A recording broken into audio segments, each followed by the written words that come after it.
अस्सलाम वालेकुम दोस्तों, मैं हूं काजी जवाद जमील और आप देख रहे हैं जे टॉक्स। जैसा कि आपको मालूम है, गर्मियों का मौसम चल रहा है और गर्मियों के मौसम में जो सबसे ज़्यादा लोगों को जिस मसले का सामना करना पड़ता है और इसमें गरीब अमीर और छोटे बच्चे बड़े बूढ़े सबको इसमें मुब्तला होते हैं और बहुत ज़्यादा परेशानी का सामना होता है। बिलखसूस छोटे बच्चों के हवाले से लोग बड़े परेशान होते हैं, वालिदैन उनके परेशान होते हैं। और वो मसला जो है वो होता यह है कि जब गर्मी एक हद से बढ़ जाती है, जब इंसान की बर्दाश्त से जब गर्मी बढ़ जाती है तो उसमें ये होता है, हब्स जब होने लगता है, हवा बंद हो जाती है, तो उसके बाद ये होता है कि गर्मी की शिद्दत की वजह से इंसान के जिस्म पर एक छोटे छोटे दाने निकल आते हैं।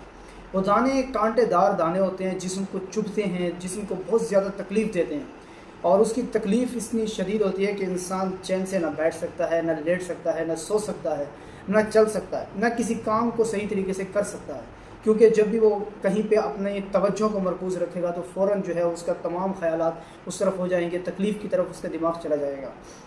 वो तकलीफ़ ये है कि एक छोटे छोटे दाने होते हैं, कांटेदार दाने होते हैं, जिन्हें आम ज़ुबान में जो है वो गर्मी दाने कहते हैं। जदीद ज़ुबान में उसे प्रिकली हीट भी कहते हैं, प्रिकली हीट रैशेस भी कहते हैं। इस तरह के उसके नाम आते हैं। हमारे यहाँ सराइकी इलाकों में और पंजाब के इलाकों में कुछ इसका नाम जो मशहूर है वो पित्त का नाम मशहूर है। पे और ते, पित्त के नाम से ये मशहूर है। पित्त का नाम बहुत ज़्यादा आमतौर पे इस्तेमाल होता है, इसलिए यहाँ पे इन इलाकों में अगर प्रिकली का नाम इस्तेमाल किया जाए, गर्मी दाने का नाम इस्तेमाल किया जाए तो शायद लोग समझ ही नहीं पाते। तो इसके इलाज के मुतालिक मैं आपको सिर्फ दो चीज़ें ऐसी बताऊँगा कि जो लोग इसको लेके परेशान होते हैं और बड़े महंगे महंगे पाउडर वगैरह लेते हैं और कुछ दवाइयाँ भी खाते हैं, ठंडी चीज़ें इस्तेमाल करते हैं और बहुत सी चीज़ें ऐसी यूज़ कर रहे होते हैं कि हमें इससे निजात मिल जाए, और वो जो है महीना महीना तकलीफ़ में मुब्तला होते हैं। तो उनके लिए मैं सिर्फ दो चीज़ें बताता हूँ और उसके इस्तेमाल के 3 तरीके बताऊँगा। 2 चीज़ें बताऊँगा और उसके इस्तेमाल के 3 मुख्तलिफ तरीके बताऊँगा, ताकि कोई किसी को कोई भी आसान तरीका लगे उसी तरीके से वो इस्तेमाल करे और इससे निजात पा ले। नंबर 1 है सतपुदीना। हमारे यहाँ सतपुदीना कहते हैं, तिब्बती ज़ुबान में, उर्दू ज़ुबान में सतपुदीना कहते हैं और इंग्लिश में जो है उसको मेंथोल क्रिस्टल्स कहते हैं। छोटे छोटे क्रिस्टल होते हैं, सफ़ेद कलर होता है, बेरंग होते हैं, पानी की तरह होते हैं। खुशबू के हवाले से अगर बात की जाए तो काफ़ी तेज़ होती है, इसका जायका भी बहुत तेज़ होता है, ठंडक महसूस होती है इसको खाने से। और इसका इस्तेमाल जो है हाज़मेदार अद्वियात में इसका इस्तेमाल आम तौर पे मिलता है और इसके अलावा बहुत सी चीज़ों में इसका इस्तेमाल मिलता है। बहुत सी अद्वियात को महफूज करने के काम भी आता है, तो इसको वहाँ पे भी इस्तेमाल किया जाता है। तो यहाँ पे इसके इस्तेमाल से मुतालिक मैं ये अर्ज़ करूँगा कि एक मेंथोल ले लें, सतपुदीना ले लें पंसार से, और दूसरा काफूर ले लें। अब काफूर क्यों लेनी है? काफूर ख़ुद भी यही तासीर रखती है, लेकिन उसके साथ साथ काफूर का एक ख़ास काम ये भी है। मैं काफूर के अलावा दूसरी चीज़ भी बता सकता था, लेकिन काफूर का एक काम ये है कि जब आप काफूर को और सतपुदीना को मिलाएंगे, इनकी बराबर वज़न ले लें। अगर 1 ग्राम वो है तो 1 ग्राम वो ले लें। इनको जब आपस में एक डिब्बी में बंद करके रखें और धूप पे रख लें या ऐसे ही रख लें, तो कुछ टाइम के बाद जो है एक कीमियाई अमल के ज़रिए ये ख़ुद ब खुद पानी में तब्दील हो जाएंगे।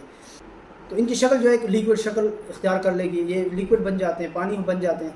अच्छा, इसका जो जिस चीज़ में भी आप इसको पानी बनाएंगे, जिस चीज़ में भी आप इसको लिक्विड फॉर्म में तब्दील करेंगे, तो वहाँ पे आपने ख्याल ये रखना है कि जिस डब्बी में रखें, जिस चीज़ में भी रखें, वहाँ पे उसका ढक्कन अच्छी तरह बंद कर लें, क्योंकि ये उड़ जाता है। जिस तरह पेट्रोल उड़ जाता है तो ये भी उसी तरह ये उड़ जाता है और हवा में तहलील हो जाता है यहाँ पे। अच्छा, इनको आप पानी में तब्दील करने के बाद अब इसके 3 तरीके हैं। पहला तरीका ये है कि थोड़ा सा पानी लें और उस पानी के अंदर इस लिक्विड को शामिल कर लें, ठीक है, अच्छी तरह मिक्स कर लें और यही अपने जिस्म पे लगा लें। ये सबसे आसान तरीका है, बहुत आसान तरीका है। अपने जिस्म पे लगा लें, 10-15 मिनट के बाद वो जज्ब हो जाएगा। हफ्ते में 3-4 बार ऐसा कर लें तो इंशाल्लाह ये आप बिल्कुल ठीक हो जाएंगे। दूसरे नंबर पे आता है वो तरीका, थोड़ा सा इससे मुश्किल है। उसमें यह है कि जब आप काफूर को और सतपुदीना को मिला लेते हैं, तो जब वो लिक्विड फॉर्म में आ जाता है तो आपके पास, तो उसको ऐसा कर लें, जो प्रिकली पाउडर मिलते हैं बाज़ार से मिलते हैं आसान, उसमें शामिल कर लें, या कोई भी पाउडर हो जिस्म के लिए जो यूज़ होता है, उन पाउडर में आप इसको शामिल कर लें। शामिल करने के बाद वही पाउडर आप अपने जिस्म पे मल लें, जो जो मुतासर जगह है वहाँ पे मल लें। उसके अलावा भी लगा सकते हैं, कोई मसला नहीं है, आप लगा लें। उसके बाद जो है आपको खुद ब खुद कुछ वक्त के बाद वो खुश्क हो जाएगा आपके जिस्म पे। कुछ टाइम तो वो ऐसे लगेगा, महसूस होगा जैसे वो चिपका हुआ है, उसके बाद जो है वो खुश्क हो जाएगा। पाउडर जिस तरह आमतौर पर खुश्क हो जाते हैं। तीसरे नंबर पे जो चीज़ मैं बता रहा हूँ उसका तरीका इस्तेमाल थोड़ा सा मुख्तलिफ है और थोड़ा सा मुश्किल हो जाता है, मेहनत तलब हो जाता है, लेकिन वो अगर फ़ायदे के हवाले से देखा जाए तो वो इन तमाम चीज़ों से बढ़कर है। वो क्या है? वो ये है कि हमारे यहाँ एक मट्टी आती है, पहाड़ी मट्टी। आम तौर पे बचपन में आप भी बहुत से लोग ऐसे होंगे जिन्होंने ये लिखाई के लिए, खुशखती के लिए जो तख्तियाँ लिखी होंगी, हमने भी लिखी थी बचपन में, आप लोगों में बहुत से लोगों ने ऐसे लिखी होंगी तख्तियाँ। तो तख्तियाँ साफ़ करने के लिए जो मट्टी, पहाड़ी मट्टी इस्तेमाल होती थी, वही मट्टी बाज़ारों में आम मिलती है, वो ले लें। बहुत से लोग उसको इस्तेमाल भी करते हैं, ख़ुसूसन ख़वातीन उसको खाती भी हैं। इस हवाले से मैं एक वीडियो भी बनाऊंगा कि उसका इस्तेमाल करना चाहिए, नहीं करना चाहिए, और वो कितना नुकसानदेह हो सकता है। बहरहाल वो एक अलग टॉपिक है। तो वो मट्टी ले लें, उस मट्टी के अंदर आप ऐसा करें कि यही लिक्विड जो है वो उसके अंदर शामिल कर लें। इसको शामिल करने के बाद जो है फिर वही मट्टी अपने सारे जिस्म के ऊपर मल लें। जिस्म पे मलने के बाद जो है कुछ वक्त 15-20 मिनट के बाद आप जिस्म को धो लें। बहुत ठंडा लगेगा पानी, धो लें, लेकिन जो है आप काफ़ी ज़्यादा बेहतरी महसूस करेंगे और मसला जल्द से जल्द हल हो जाएगा। इस तरह की मज़ीद इंफॉर्मेटिव वीडियोज़ के लिए आप हमारे साथ रहें। बहुत शुक्रिया। अल्लाह हाफ़िज़।